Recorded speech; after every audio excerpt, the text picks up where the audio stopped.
I think we can go louder than that. Brad and Fiona, everybody! I mean, they'll pop for living on a prayer, but they won't pop for you. How are we doing this fine Sunday afternoon? Are we okay? A little tired, but good. Yeah? What do you say? Oh, it's great. It's great. This has been such a wild and fun convention. And I love all the Chuckies. I hope you guys high-five each other. I wondered if you did. That was it. Have we got any Chucky fans here? I thought we were just going to sit here and talk about Christmas or something, but no, it's fine. The strike is over. This is making for the love of horror history, because I think this is the first father-daughter Q&A we've ever done. Well, it's about time. It is about time, and we've got the perfect people to go for it. Brad is the iconic voice of Chucky amongst many other things, and Fiona plays Nika. Am I pronouncing that right? Yeah, Nika. And Nika. you're forgetting she also plays young Chucky. I was going to get Charles that. Lee Ray. And Brilliant. And you look amazing.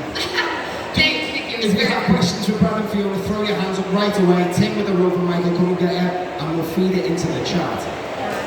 Horror fans are crazy. Have you had any wild experiences this weekend? Wild experience? Wild experiences other than living on a prayer? I mean, I've had a lot of fun experiences. I've signed a few people's bodies, and I just, you know who you're talking about. You do not need to get that tattoo. Don't worry.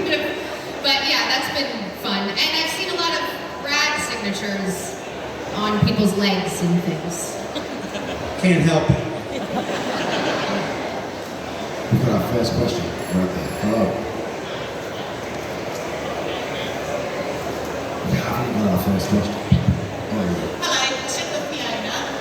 I was wondering, playing young Charles Lee Ray and being possessed by Chucky, did you already have an impression of your dad down, or did you have to find one for that?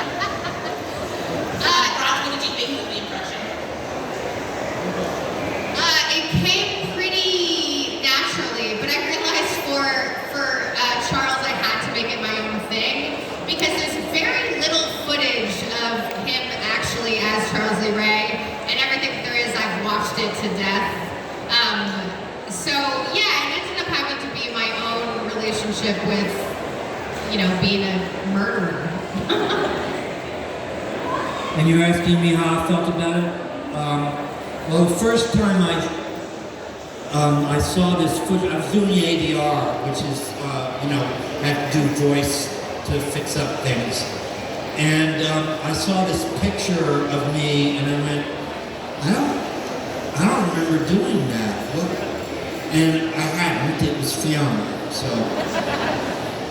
And it was very weird. I thought it was not going to be a thing. It took 4.5 hours to do it.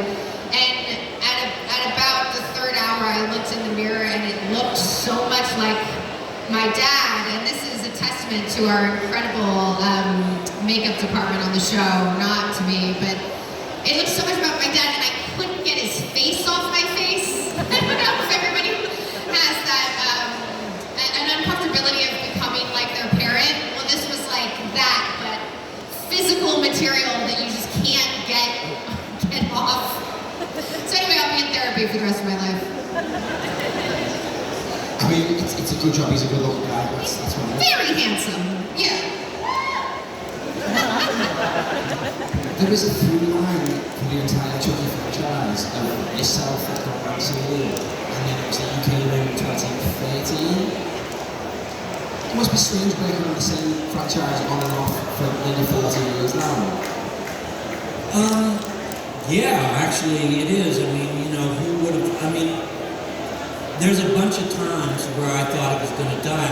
Universal threw away all of the Chucky paraphernalia, and they said, we're just not doing anymore. Yeah, they did. Yeah, absolutely. That's why for your first one, that's why they had to redo everything. To get, they had to get materials for all the Chucky clothes and all that whole thing. And it got a new life. And then when that died, then bang, we got a new life with the TV series. So they've been trying to kill Chucky. But, I mean, as all of you know, that is not easy.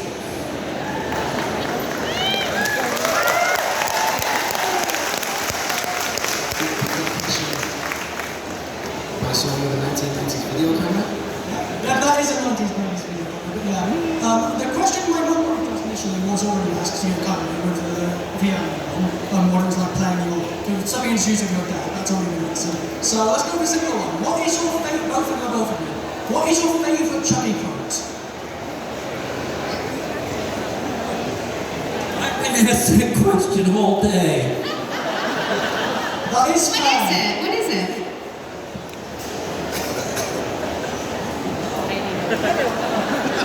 I know what mine is. I mean, I think it's the laugh. I think it's Chucky's laugh. He's just such a dick. He like kills you and laughs in your face. Is that a fair quote? Is that an answer? I got out of it, didn't I? The thing I love about Chucky is not what he says. The thing I love about Chucky is that he loves his job. And that's really, what's important to me. There's nothing if not good in his way. I think the quote was actually one from the series when he was talking to the gay kid. He said, I'm not a monster. That's one of the best things. I'm absolutely butchering it. You know what I'm talking about? That's amazing. Of course he would accept the gay kid. He looks at the other guy and he goes, yeah, I'm not a monster. It's great. Don Mancini, man. I mean, I always feel like at all of these, Don Mancini should be at the center of it because he is Chucky. He has him and my dad, but he's like created all of it from his twisted little brain in Los Angeles. I was teaching a course at Columbia University, and Don was a student of mine. And he's grown up to get back at me.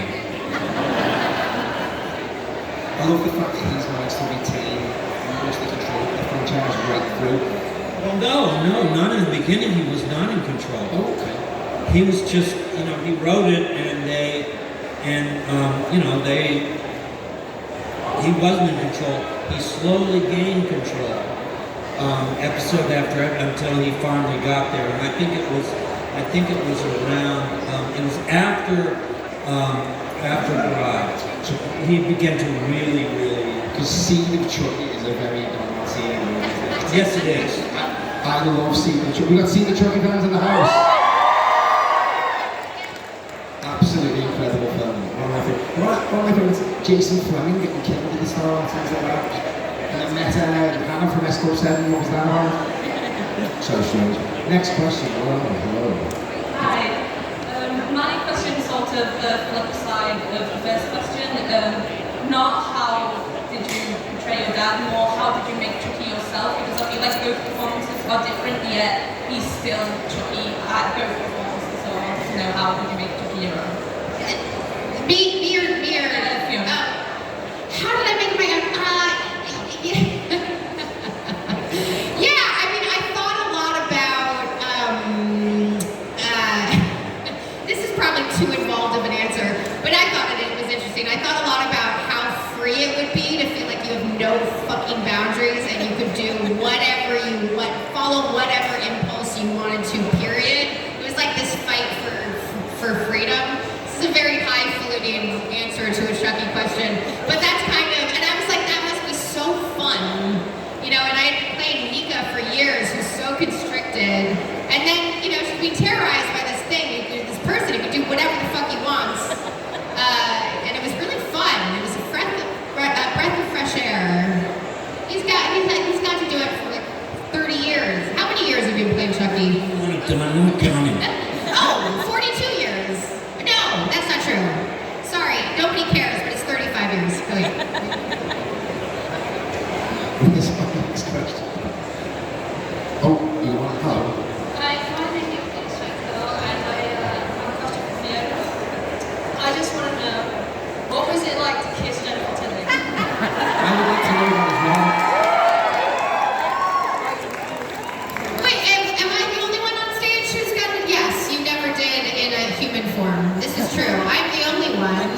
through the glass.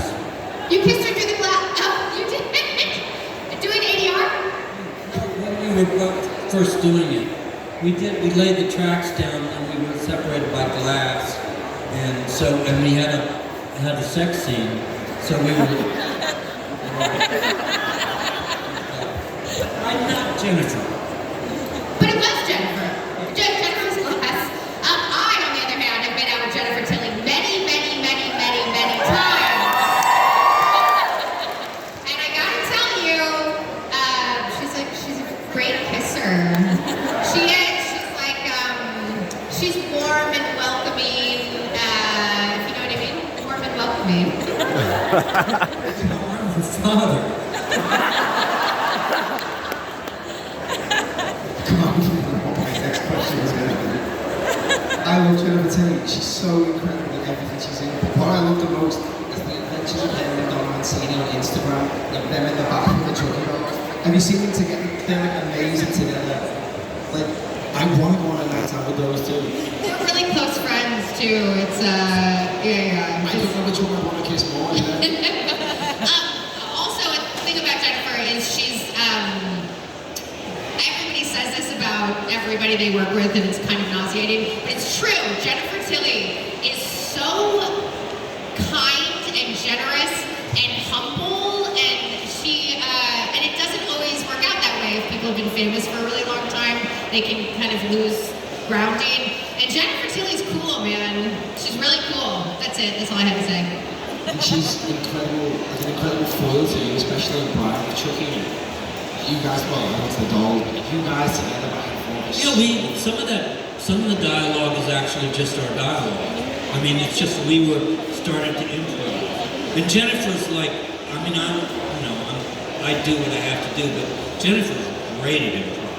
I mean, really good at it. So, she'll come up and say, "Hey, Chucky, do you have a rubber?" Stuff like that. I'm just going to Made a rub. ask in the moments if you say, I just do what I've got to do. No, I don't know. If anyone tells you this on a daily basis, no, Brad Dourif, you're a fucking legend. I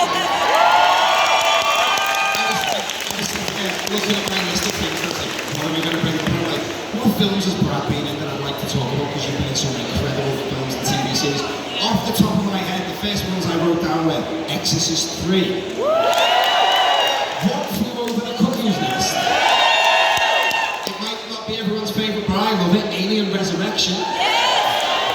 Oh, Lord of the Rings. Urban Legend.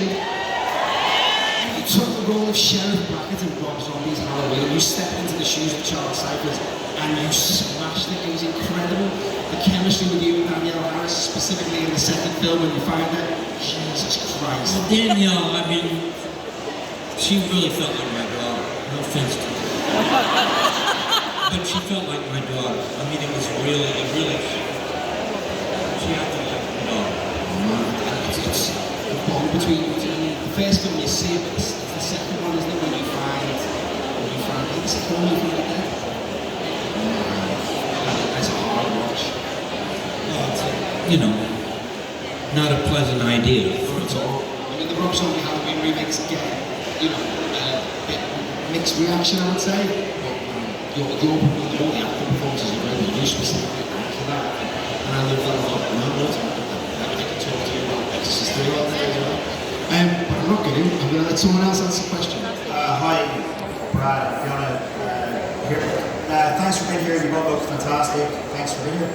I have a question for Brad. I'd like to know, in terms of horror, Christopher Lee, Lord of the Rings, being on set with Christopher Lee, if you have any stories about you guys together, if you just go for a drink, you just hang out, or can you just tell us something about how you got on? You want to know about Christopher Lee? I'll tell you. And you, yeah. Well, actually, this is a story. Christopher talks a lot. I mean, he really talks a lot. And he says extraordinary things about World War II and all this stuff, and that he's this great swordsman and all of this stuff. And a friend of mine was working with him.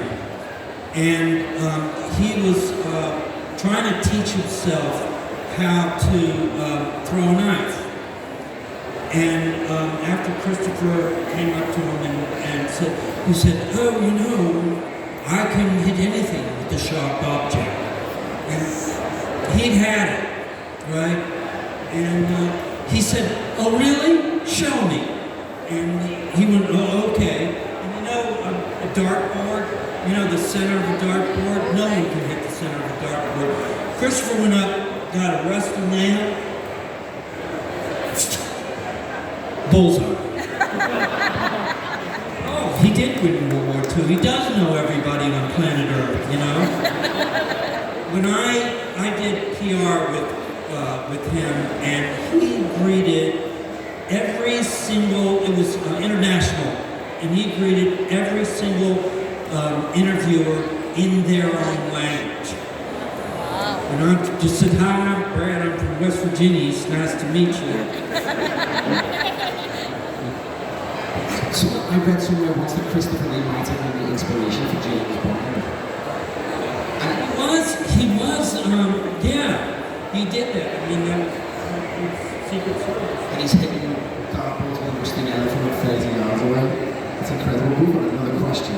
Hello. Hello, Brad and Fiona. It's for both of you. If you could see a type of Freddy Krueger versus Jason Voorhees scenario, who would you see Chucky go against? Chucky what? Who would you see Chucky go against in a fight for a movie? Like a horror. You're saying, So like they did Freddy versus Jason, they did Chucky versus like, the Exorcist or something. Chucky versus whoever. Chucky versus Candyman. Then who would you pick? Is there another horror icon you'd put? Chucky versus Leprechaun? I Nightmare on Elm Street. Chucky versus Freddy. Chucky, you can nightmares. Why? Because Chucky's plastic. I'd watch Chucky versus Leprechaun. I think it would be fun. Be alright. Warwick Davis would be well for this side. What do you think? Who's Steve? Oh, You Chucky versus Freddy? I would say Chucky versus Freddy Krueger. Why? Because, not me saying the reason for Brad, he's plastic. Yeah, no, Chucky is, you know, crazy and an extrovert, if ever there was one. But he's also very sly. And there might be a real interesting match of wits there. I'd like to see Chucky go on top of Freddy and just start kicking his legs. Chucky versus King Kong. That's the one. Cuts his Achilles tendon. Hey, I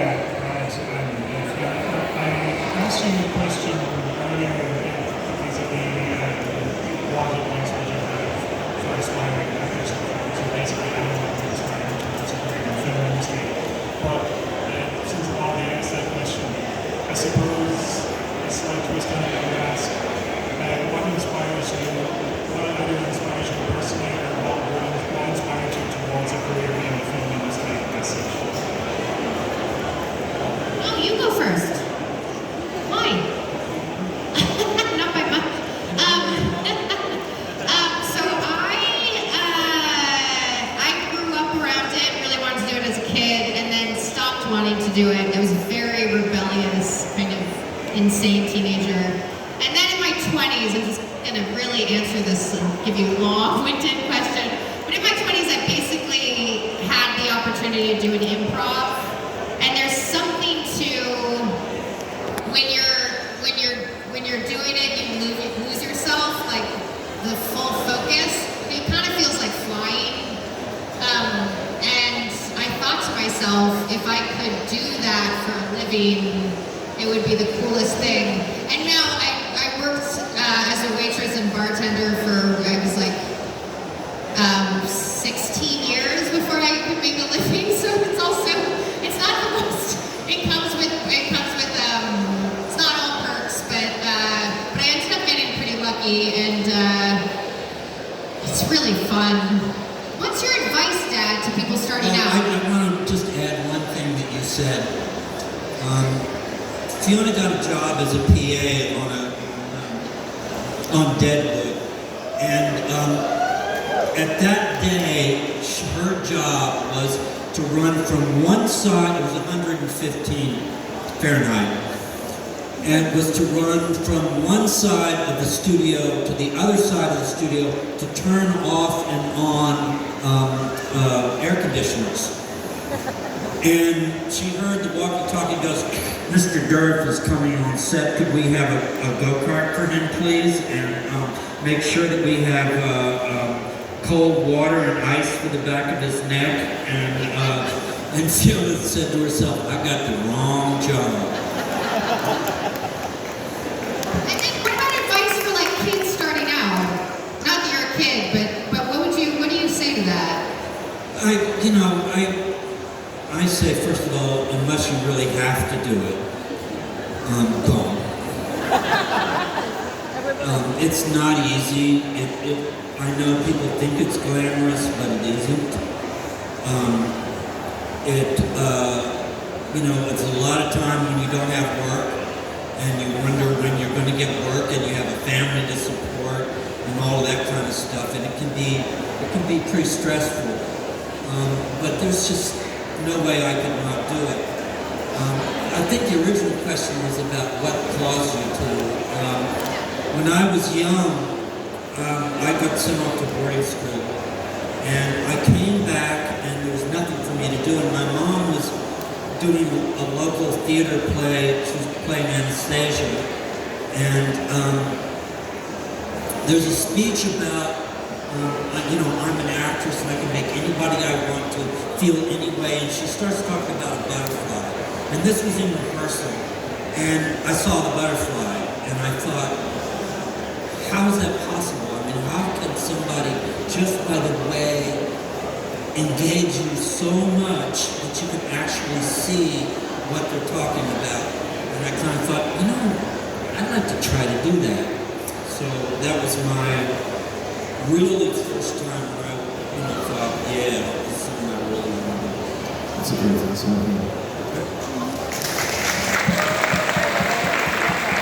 Before we move on to our next question, I've been doing Q&A and interviews for a long time.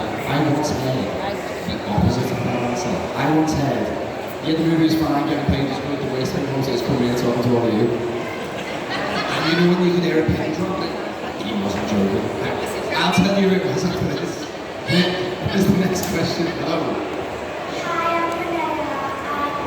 I was wondering, Brad, what was your favourite killing of Chucky?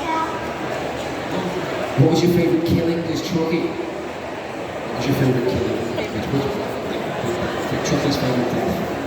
Oh, you know what? You may not have seen it yet.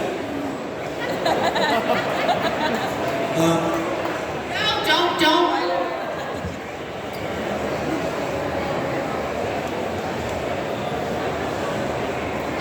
Not in the UK. To be fair, they do look like There's one I actually work with the puppeteers finally. And I got to do a scene where, they were... Do it, Dad! Where they were asking me what would Chucky do here, and I would say, oh, Tony, he's got to look over here, and he's got to look over there, and this is the expression, and so forth, and I had a blast doing it. I really did. And that was my favorite killing.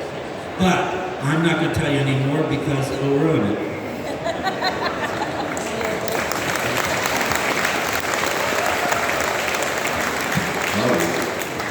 Hi, this question is for Brad. It's not actually horror movie related, but I promised my partner I would ask this to you. In the early 2000s, you played the villain in Mist Free Exile. I was just wondering if you had any information on that, because it's quite an undercarriage thing, and I don't hear many people talking about it, so I'd love to hear some information from you about what it was like playing that character. Well, first of all, technology during the whole Mist thing was changing so rapidly. And almost everything I did was green screen. I don't know, do you guys know what green screen is? Yeah, okay. So I was doing everything in green screen, but they put up a monitor and I could see myself in the actual mist environment because they already had that. And I was just like, you know, because I'm like a total Mist fan.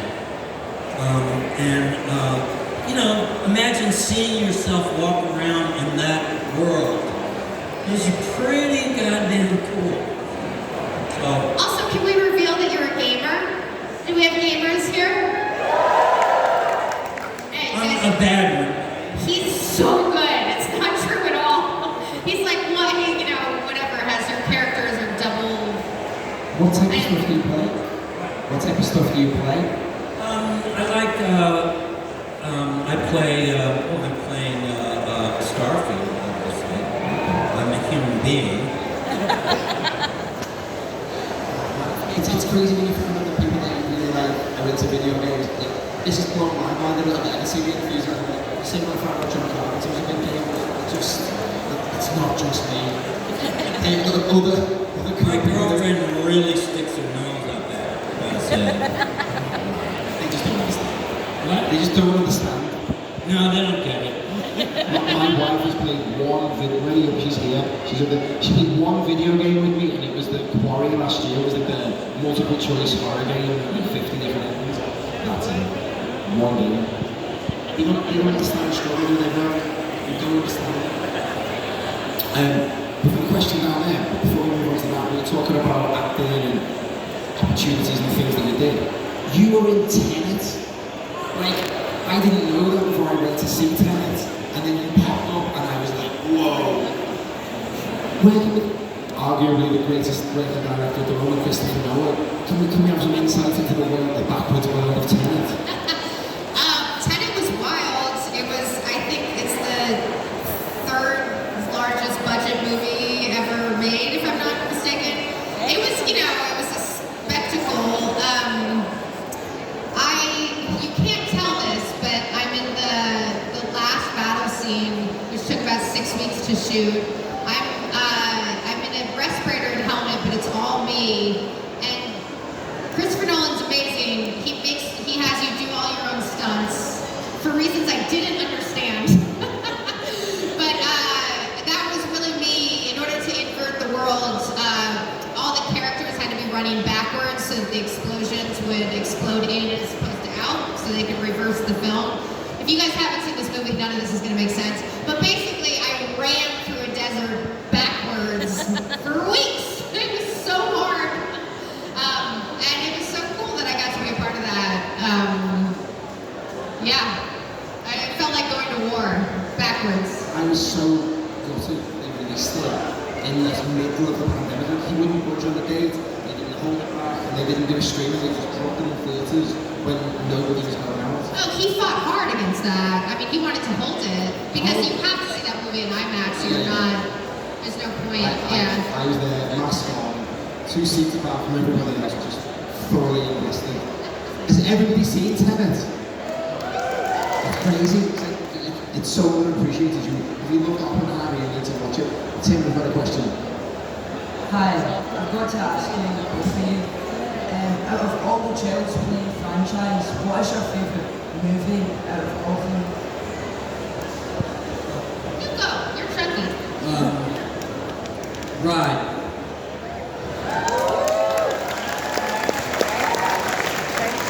I just thought Ride was the way, you know, the era changes, and it got to be, you know, a thing of, you know, spoofing on horror itself. That was what happened. I guess Scream was the first one that did that. So this was Don Mancini's way of doing it and bringing in The Bride of Frankenstein and making that about a love affair between Chucky and his murdering girlfriend. I thought was really brilliant, and it really, you know, I just thought it was a really neat, fun, wonderful idea and piece of writing. first one, right? I mean, maybe it's because I was 7 when it came out. I'm dating myself. But that shit was scary. Anybody? Even though every Chucky fan that I talk to, I always ask them if it was scary, and nobody's ever scared of Chucky. Which I don't know how I feel about that. But I thought it was really scary. I thought it was scary. Child's Play 1. The original is the scariest. Scariest! Bride is the best. That's my opinion. I'm second on the fence. We've got another question down there. So first, just a quick statement rather than question. I just love you, Fiona, in Dirt Gently as well. It's amazing. I just think that character's so fun. But then second, it's a bit of a basic question, but I'm interested. So, Brad, what is like some of your favourite roles that you've ever done? Just because you've been in so much, and so much of it is really good. Like, what's your favourite role that you've done? I don't know if I have a favorite role. It tends to be whatever I'm doing. But I did a movie about a pot grower that was kind of like a family film. What was it? Humboldt County. And I played a physicist. And I guess I loved it because it was such an ensemble. I mean, everybody really clicked. And when I was doing it, I felt like I was in a family. And that doesn't happen all that often. But when it does, it's magic. And that was magic. Have you got a favorite role with your dads? Of my dad's? Yeah. So it's pretty hard for me to watch him die, which I've done a lot. But I would say the role, this is going to be obvious, but the role I really can't, I get lost in the character, is Cuckoo's Nest. I mean, yeah. It's really hard to get anything near that character for me. It was such a beautiful, innocent, truthful movie and performance. He was an angel. Anybody else I loved Billy. Anyway. And he's still around. I think that is all we have got time for. I think that's flown. We're going to talk show. Should we do one more question? We do one more question if we got. Right, that's. Oh. It's Brad. My favourite film, one of them, Exorcist 3. Amazing. When did you see, oh my god, the emotion and everything that he played for in that part was great. Did it take a long time to get it right? Tell the Exorcist 3 story. Here's what happened. I shot the thing, and then I got a call saying they were going to cut me out of the movie, and they were going to have the actor Jason Miller, who had come back and do it. And so they brought him in to do it, but Jason Miller was an alcoholic, and he had drank himself to the point where he was incapable of acting. And, so they looked at his performance and what I had done, and they went, oh, we better go back to Brad. But the whole idea had changed at that point. Anyway, the upshot is I had to redo the whole thing. And, and I normally I had 24 hours to get it ready. And it's, 40 minutes of dialogue, something like that. I had to lock myself in a room with a guy and just do it over and over. And I just went in and, did the best I could. I didn't remember that it was recast and somebody else came in and did it. What was the turnaround for that? Was that like a week or a day? Or? No, I had 24 hours. You had 24 hours. To get it ready. Didn't you also do the monologue and they showed it to you and then they were like, throw it all away? Oh, that was the beginning. I think there's multiple stories here. There's multiple I didn't know. things to this. It's a very many-layered story. I fucked up one of the speeches, and I got over-directed, and I let somebody over-direct me, and I did it, and it was like, God, it was awful. I mean, it was real. They made me watch myself, and it was horrible. And George C. Scott came to me and said, look, they've got you. Just pick what's important and throw the rest away. And I went, oh yeah. Yeah, that's what I'm supposed to be doing. And so I did it. It's easy. Wait, there's one more thing. If there's a voice for a character or something, he will keep it until, like, from the moment he's cast till the moment the project is done, which was like kind of cool, but also kind of weird for me. Like, he would just be fucking creepy, man. He would like answer the phone, and I don't remember what that voice was like, but it didn't sound like my dad. I remember when he was playing Exorcist 3. It was like a little weird in our house for a while. He wasn't, like you keep the voice. My friends would be like, what is going on with your fucking dad? And we were the least Hollywood family, I think. Like you would, except that my dad was weird sometimes. You kind of wouldn't know that we were involved in Hollywood. Do you know what I mean by that?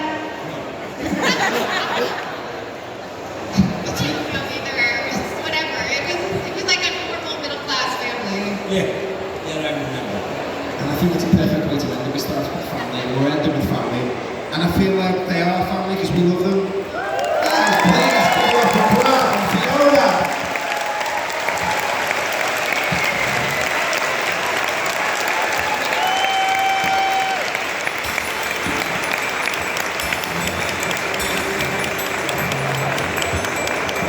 Guys, one more time, give it up!